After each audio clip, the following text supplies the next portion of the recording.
Are you looking for a meat source for your homestead that is low input, easy to care for, and incredibly sustainable? If so, stay tuned because in today's video, we're going to be discussing a meat source that maybe hasn't crossed your mind before, but could be the perfect fit for your homestead.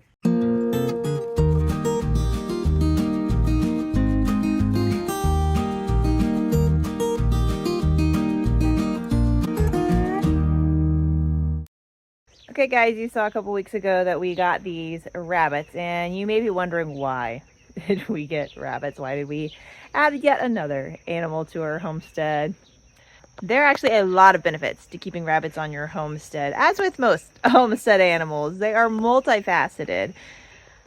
And you guys probably know me enough by now to know that I like to give all of the information and share as much as I can. But for the sake of keeping this video a manageable length, I will try to be brief in my comments.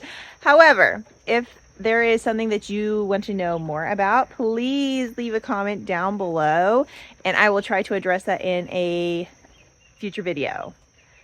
So, let's get to it. What are the benefits of keeping rabbits on your homestead?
All right, first things first. Do you hear that? I hear chickens. I hear quail a little bit. But you know what I don't hear? Rabbits. So rabbits are super quiet. In fact, they pretty much don't make any sound at all. Yeah, do you ever make sounds? No? They are capable of vocalizing, but usually only do so if they are in extreme duress. So, they're very quiet animals to keep, which means your neighbors won't even know it. So if you're trying to homestead in the suburbs,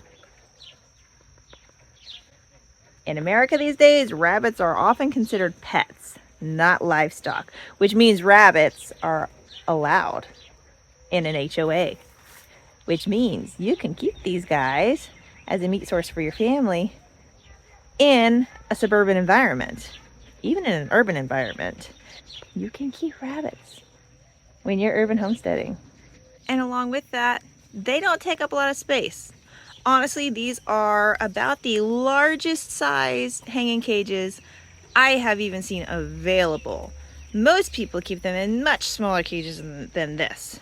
So they do not take up a big footprint, and you can keep them on a patio. You could keep them on a balcony. You could even keep them in your house, which I have done before with pet rabbits. They do not take up much space at all. Another good reason to have them even in an urban homesteading scenario. Also, rabbits are super low maintenance. Shelter, food, water, that's pretty much all they need. And because they are so low maintenance and so easy to care for, even kids can do it. Which, if you're homesteading and you have kids, you're probably wanting to teach them good work ethic and how to care for animals. So, rabbits are a great place for little kiddos to start.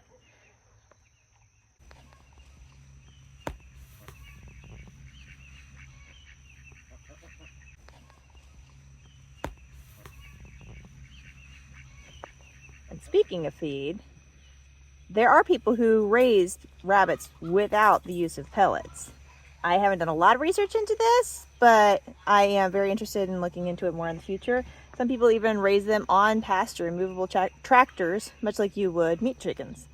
While we're talking about feed, rabbits are actually really efficient at converting that feed into meat. In fact, 6 times more efficient than a cow. Meaning that for every 1 pound of food that you feed them, they will produce 6 times more meat than a cow would for that same 1 pound of food. Another benefit of breeding rabbits for meat, they breed like rabbits, don't ya?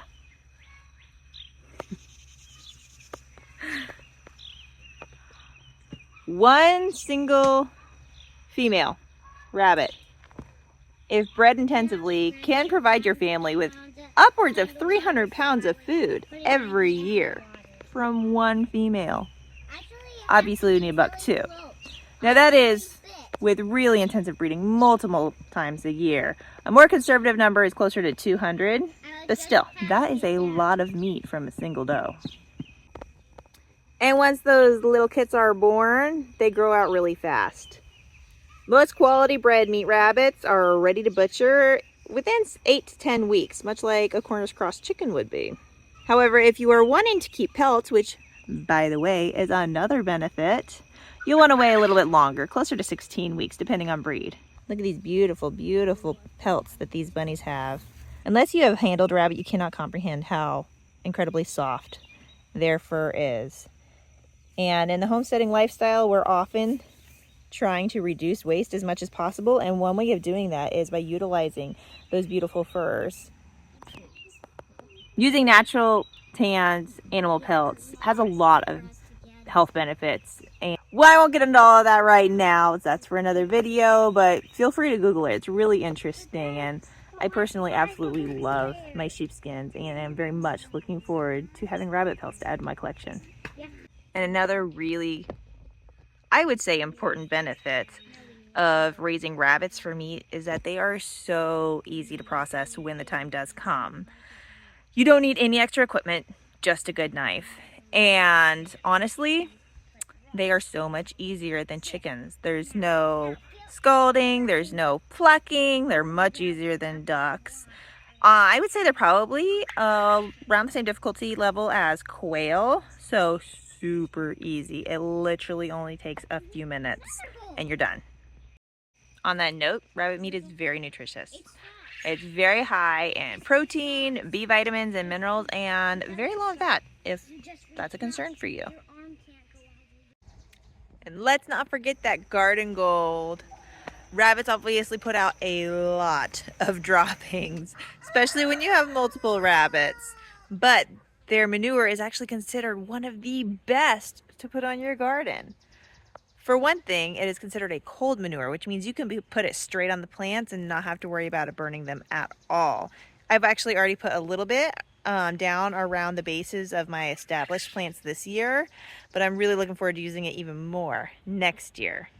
You can also, if you wanted to collect the urine, add that to your compost pile. Now the urine is hot, but because of that, it will really speed up your compost pile.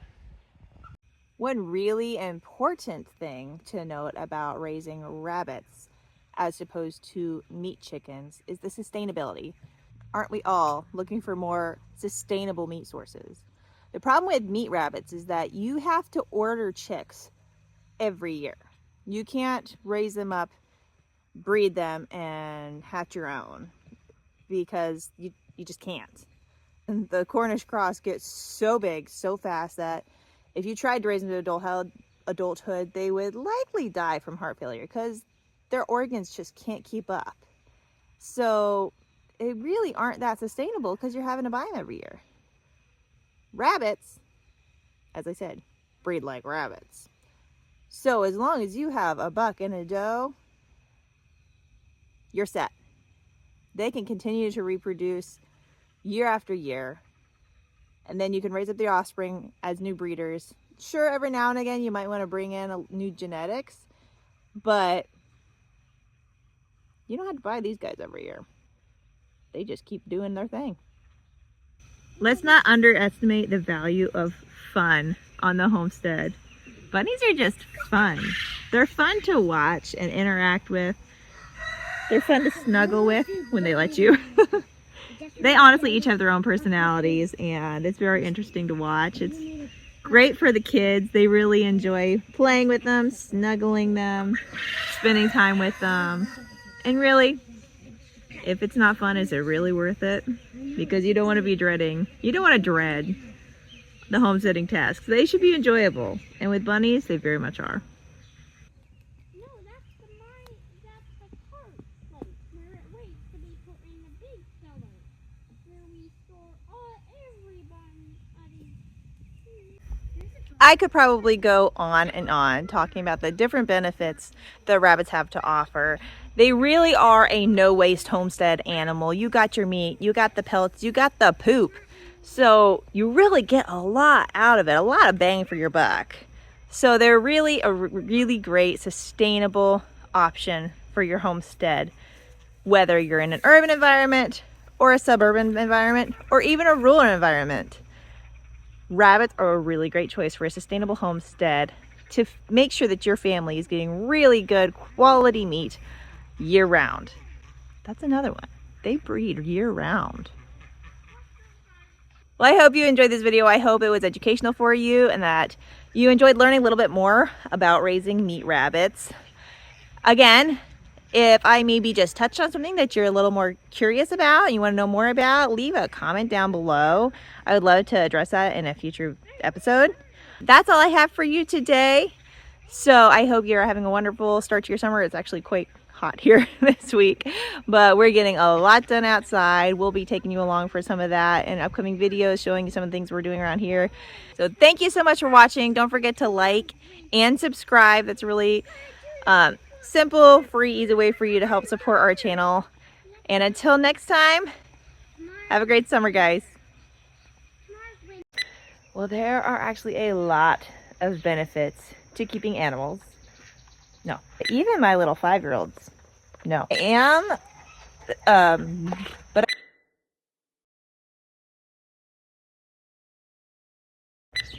while we're on, ain't that right? Yeah. Another bit.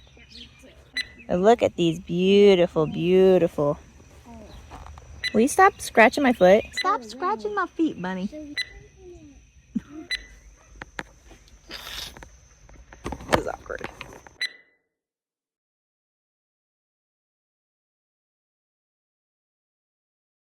With meat rabbits, there's a little girl in my background. Or if you have,